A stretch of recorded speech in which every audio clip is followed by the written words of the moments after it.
ಸರಿ, ಇವತ್ತಿನ ನಮ್ಮ ಚರ್ಚೆ ತುಂಬಾನೇ ಆಳವಾದ ವಿಷಯದ ಬಗ್ಗೆ. ಹ್ಮ್ ನಾವು ಲೂಕನ ಸುವಾರ್ತೆಯಲ್ಲಿ ಬರುವ ಒಂದು ಕಥೆಯ ಬಗ್ಗೆ ಮಾತಾಡಲಿದ್ದೇವೆ. ಹೌದು.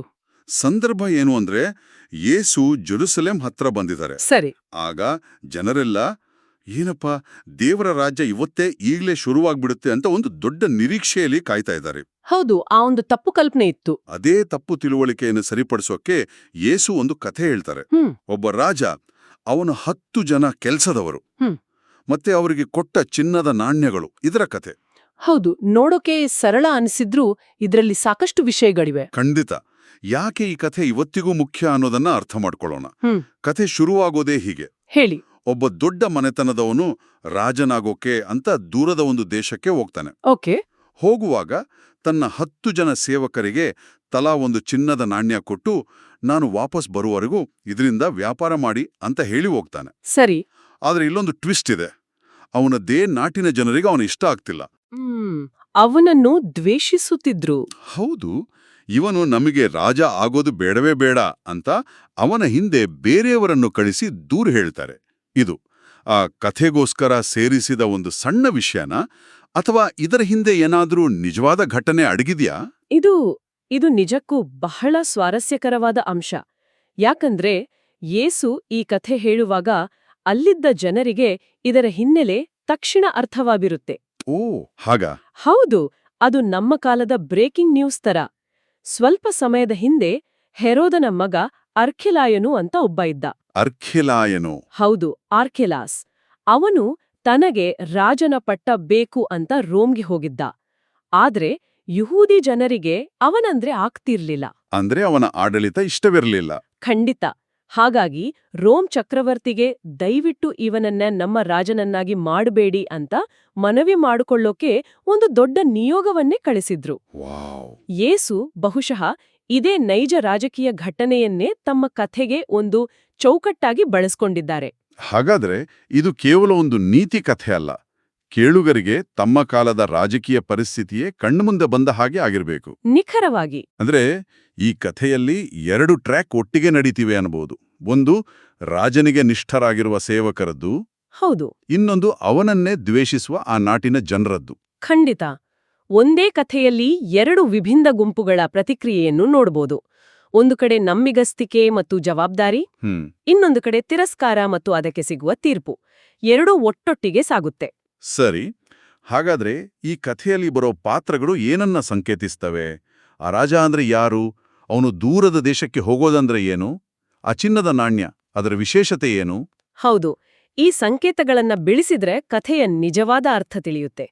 ಆ ಕುಲೀನ ಅಥವಾ ರಾಜ ಯೇಸು ಕ್ರಿಸ್ತನೇ. ಹೌದು, ಯೇಸು ಕ್ರಿಸ್ತನನ್ನೇ ಸಂಕೇತಿಸುತ್ತಾನೆ. ಅವನು ರಾಜಪದವಿ ಪಡೆಯೋಕೆ ದೂರದ ದೇಶಕ್ಕೆ ಹೋಗೋದು ಯೇಸುವಿನ ಸ್ವರ್ಗಾರೋಹಣದ ಸಂಕೇತ. ಓಕೆ. ಅವನು ರಾಜನಾಗಿ ವಾಪಸ್ ಬರೋದು ಅವರ 2ನೇ ಆಗಮನ. ಹೌದು, ಅವನ 2ನೇ ಆಗಮನವನ್ನ, ಅಂದ್ರೆ ಲೋಕದ ಅಂತ್ಯದಲ್ಲಿ ನ್ಯಾಯ ತೀರಿಸಲು ಬರುವುದನ್ನ ಸೂಚಿಸುತ್ತೆ. ಸರಿ, ಹಾಗಾದ್ರೆ ಆ ಚಿನ್ನದ ನಾಣ್ಯ? ಆ ಚಿನ್ನದ ನಾಣ್ಯ ಅಥವಾ ಮಿನಾ ಇದೆಯಲ್ಲ, ಅದು ಸಣ್ಣ ಮೊತ್ತವೇನಲ್ಲ. ಹೌದಾ? ಆಗಿನ ಕಾಲಕ್ಕೆ ಒಬ್ಬ ಸಾಮಾನ್ಯ ಕೆಲಸಗಾರನಿಗೆ ಸುಮಾರು 3 ತಿಂಗಳ ಸಂಬಳಕ್ಕೆ ಸಮ. ಓ, ದೊಡ್ಡ ಮೊತ್ತವೇ. ಹೌದು. ಅಂದ್ರೆ ಅದು ದೇವ್ರು ನಮಗೆ ಕೊಟ್ಟಿರುವ ಅಮೂಲ್ಯವಾದ ವರಗಳು, ನಮ್ಮ ಸಮಯ, ನಮ್ಮಲ್ಲಿರುವ ಸಂಪನ್ಮೂಲಗಳು ಎಲ್ಲವೂ ಸೇರಿ. ಮತ್ತು ಎಲ್ಲಕ್ಕಿಂತ ಹೆಚ್ಚಾಗಿ ಸುವಾರ್ತೆಯ ಸಂದೇಶವನ್ನು ಹಂಚುವ ಜವಾಬ್ದಾರಿ. ಇಲ್ಲಿ ಇನ್ನೊಂದು ಅಂಶ ಗಮನಿಸ್ಬೇಕು. ಎಲ್ಲರಿಗೂ ಸಮಾನವಾಗಿ ಒಂದೊಂದು ನಾಣ್ಯವನ್ನೇ ಕೊಡಲಾಗಿದೆ. ಓಕೆ, ಕಥೆ ಮುಂದುವರಿಯುತ್ತೆ. ರಾಜ ವಾಪಸ್ ಬಂದು ಲೆಕ್ಕ ಕೇಳ್ತಾನೆ. ಮೊದಲನೇ ಸೇವಕ, ಸ್ವಾಮಿ, ನಿಮ್ಮ 1 ನಾಣ್ಯದಿಂದ 10 ನಾಣ್ಯ ಲಾಭ ಮಾಡಿದ್ದೇನೆ ಅಂತ ಹೇಳ್ತಾನೆ. ಅವನಿಗೆ ಬಹುಮಾನ ಸಿಗುತ್ತೆ. ಹೌದು, ಭಲೆ, ನಿನಗೆ 10 ಊರುಗಳ ಮೇಲೆ ಅಧಿಕಾರ ಅಂತ. 2ನೇ ಅವನು 5 ನಾಣ್ಯ ಲಾಭ ಮಾಡಿದ್ದಕ್ಕೆ ಅವನಿಗೆ 5 ಊರುಗಳ ಅಧಿಕಾರ. ಎಲ್ಲವೂ ಚೆನ್ನಾಗೇ ಇದೆ ಅಲ್ಲಿವರೆಗೂ. ಆದ್ರೆ ಆ 3ನೇ ಸೇವಕನ ಸಮಸ್ಯೆ ಏನು? ಅವನು ಬಂದು, ಸ್ವಾಮಿ, ಇಲ್ಲಿದೆ ನೋಡಿ ನಿಮ್ಮ ನಾಣ್ಯ, ನನಗೆ ನಿಮ್ಮ ಬಗ್ಗೆ ಭಯ, ಅದಕ್ಕೆ ಇದನ್ನ ಒಂದು ಬಟ್ಟೆಯಲ್ಲಿ ಭದ್ರವಾಗಿ ಕಟ್ಟಿಟ್ಟಿದ್ದೆ ಅಂತ ಹೇಳ್ತಾನೆ. ಅವನು ಆ ಹಣವನ್ನು ಕದ್ದಿಲ್ಲ, ಹಾಳು ಮಾಡಿಲ್ಲ, ಭದ್ರವಾಗಿಟ್ಟಿದ್ದಾನೆ. ಆದ್ರೂ ಅವನನ್ನ ದುಷ್ಟ ಸೇವಕ ಅಂತ ಯಾಕೆ ಕರೆಯಲಾಗತ್ತೆ? ಇಲ್ಲಿದಾನ ಕಥೆಯ ತಿರುಳೇ ಇರೋದು. ಅವನ ಸಮಸ್ಯೆ ಸೋಮಾರತನವಷ್ಟೇ ಅಲ್ಲ. ಅದಕ್ಕಿಂತ ಹೆಚ್ಚ? ಹೌದು, ಅದಕ್ಕಿಂತಲೂ ಆಳವಾದದ್ದು. ಅವನ ಸಮಸ್ಯೆ, ಅವನ ಭಯ ಮತ್ತು ತನ್ನ ಯಜಮಾನನ ಬಗ್ಗೆ ಅವನಿಗಿದ್ದ ತಪ್ಪು ಕಲ್ಪನೆ. ತಪ್ಪು ಕಲ್ಪನೆ. ಹೌದು, ಅವನು ಮುಂದುವರೆದು, ನೀವು ಬಹಳ ಕಠಿಣ ವ್ಯಕ್ತಿ, ಇಡದ ಜಾಗದಿಂದ ತೆಗೆದುಕೊಳ್ಳುತ್ತೀರಿ, ಬಿತ್ತದೇ ಇದ್ರೂ ಬೆಳೆ ಕೊಯ್ಯುತ್ತೀರಿ ಅಂತ ದೂರ ಹೇಳ್ತಾನೆ. ಅಂದ್ರೆ ಅವನ ಪ್ರಕಾರ ಯಜಮಾನ್ನೇ ಕೆಟ್ಟವನು. ಹೌದು, ಅವನ ದೃಷ್ಟಿಯಲ್ಲಿ ಅವನ ಯಜಮಾನ ಪ್ರೀತಿಯುಳ್ಳವನಲ್ಲ, ಬದಲಿಗೆ ಒಬ್ಬ ಕ್ರೂರ, ಅನ್ಯಾಯದಿಂದ ಲಾಭ ಮಾಡಿಕೊಳ್ಳುವ ವ್ಯಕ್ತಿ. ಅಂದ್ರೆ ಅವನು ಸೋಮಾರಿ ಆಗಿದ್ಕಿಂತ ಹೆಚ್ಚಾಗಿ ಅವನು ಒಂದ್ ರೀತಿ ಪ್ಯಾರಲೈಸ್ ಆಗಿದ್ದ, ಸರಿನಾ? ನಿಖರವಾಗಿ, ನೀವು ಅದ್ಭುತವಾಗಿ ಹೇಳಿದಿರಿ.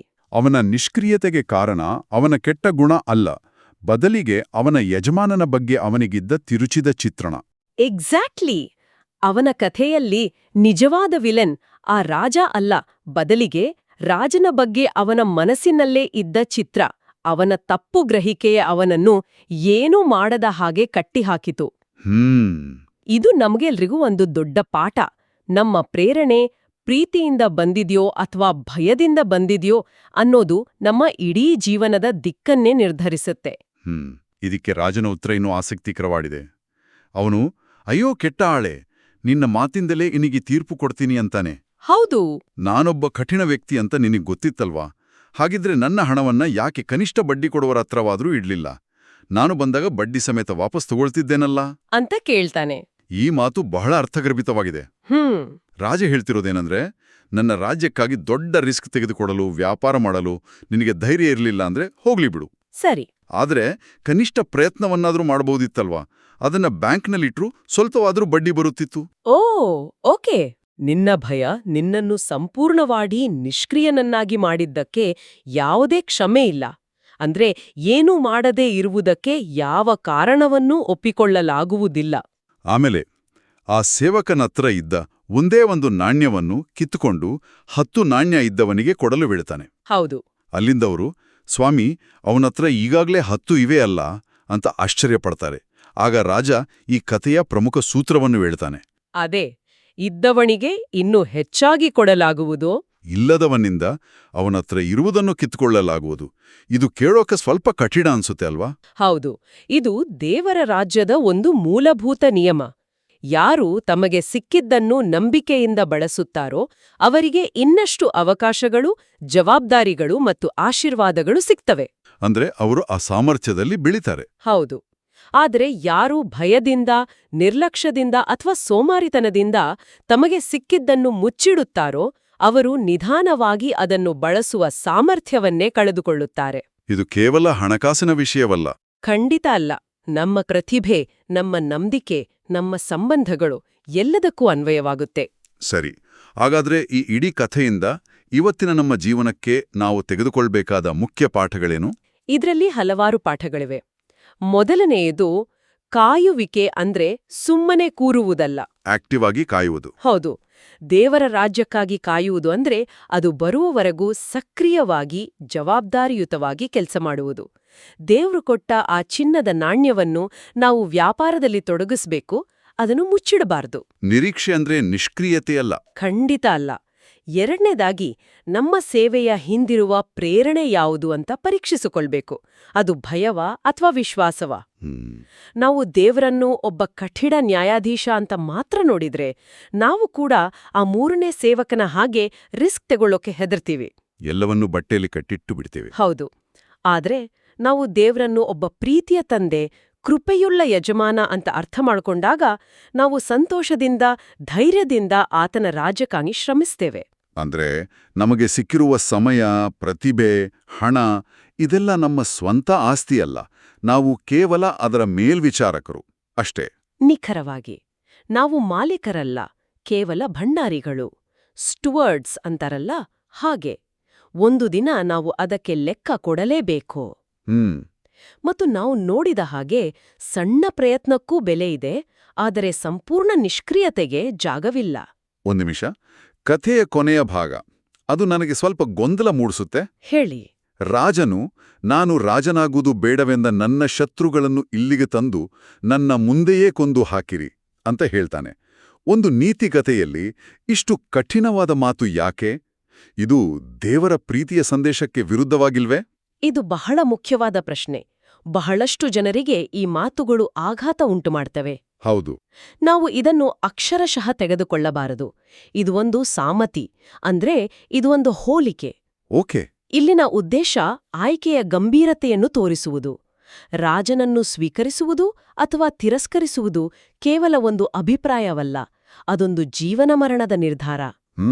ಉದ್ದೇಶಪೂರ್ವಕವಾಗಿ ನಿರಂತರವಾಗಿ ತಿರಸ್ಕರಿಸುವವರಿಗೆ ಸಿಗುವ ಅಂತಿಮ ತೀರ್ಪಿನ ಗಂಭೀರತೆಯನ್ನು ಇದು ಚಿತ್ರಿಸುತ್ತಿದೆ.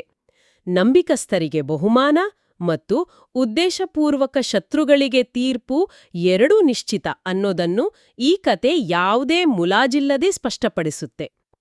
ಹಾಗಾದ್ರೆ ಒಟ್ಟಿನಲ್ಲಿ ಈ ಕತೆ ದೇವರ ರಾಜ್ಯ ತಕ್ಷಣವೇ ಬರುತ್ತೆ ಅನ್ನೋ ತಪ್ಪು ಕಲ್ಪನೆಯನ್ನು ಸರಿಪಡಿಸುವುದರ ಜೊತೆಗೆ ಆ ರಾಜ್ಯ ಪೂರ್ಣವಾಗಿ ಬರುವವರೆಗಿನ ಈ ಮಧ್ಯದ ಸಮಯದಲ್ಲಿ ನಮ್ಮ ಜವಾಬ್ದಾರಿ ಏನು ಅಂತ ಸ್ಪಷ್ಟವಾಗಿ ಹೇಳುತ್ತೆ. ಹೌದು. ದೇವರು ಕೊಟ್ಟ ಆ ಚಿನ್ನದ ನಾಣ್ಯವನ್ನು ಧೈರ್ಯದಿಂದ, ನಂಬಿಕೆಯಿಂದ ಬಳಸಿ ಆತನ ರಾಜ್ಯದ ಕೆಲಸದಲ್ಲಿ ಪಾಲುದಾರರಾಗಬೇಕು ಅನ್ನೋದೇ ಇದರ ಸಾರಾಂಶ. ಹೌದು. ಕೊನೆಯದಾಗಿ ಯೋಚಿಸಲು ಒಂದು ವಿಷಯವನ್ನು ಬಿಟ್ಟೋಗ್ತೇನೆ. ಓಹ್, ಖಂಡಿತ.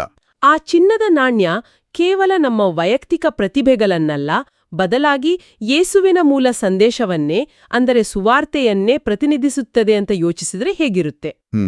ಒಂದು ಆಸಕ್ತಿಕರ ಯೋಚನೆ. ಹಾಗಾದ್ರೆ ಆ ಸಂದೇಶವನ್ನು ವ್ಯಾಪಾರ ಮಾಡುವುದು ಅಂದ್ರೇನು? ಅದಕ್ಕಿಂತ ಮುಖ್ಯವಾಗಿ ಈ ಕಥೆಯಲ್ಲಿ ಬರುವ ಇವನು ನಮಗೆ ರಾಜನಾಗುವುದು ಬೇಡ ಅಂತ ಹೇಳುವ ಜನರಂತೆಯೇ ಇರುವ ಇಂದಿನ ಜಗತ್ತಿನಲ್ಲಿ ಆ ವ್ಯಾಪಾರವನ್ನು ಮಾಡುವುದು ಹೇಗೆ? ಇದು ನಾವೆಲ್ಲರೂ ಆಳವಾಗಿ ಚಿಂತಿಸಬೇಕಾದ ಪ್ರಶ್ನೆ. ಪ್ರಿಯರೇ, ಈ ಚಾನೆಲ್ ಅನ್ನು ಸಬ್ಸ್ಕ್ರೈಬ್ ಮಾಡಿ ಪ್ರತಿದಿನ ದೇವರ ವಾಕ್ಯವನ್ನು ಆಲಿಸುತ್ತಾ ಅದನ್ನು ಇತರರೊಂದಿಗೆ ಹಂಚಿಕೊಳ್ಳಲು ನಮಗೆ ನೆರವಾಗಿರಿ. ಧನ್ಯವಾದಗಳು.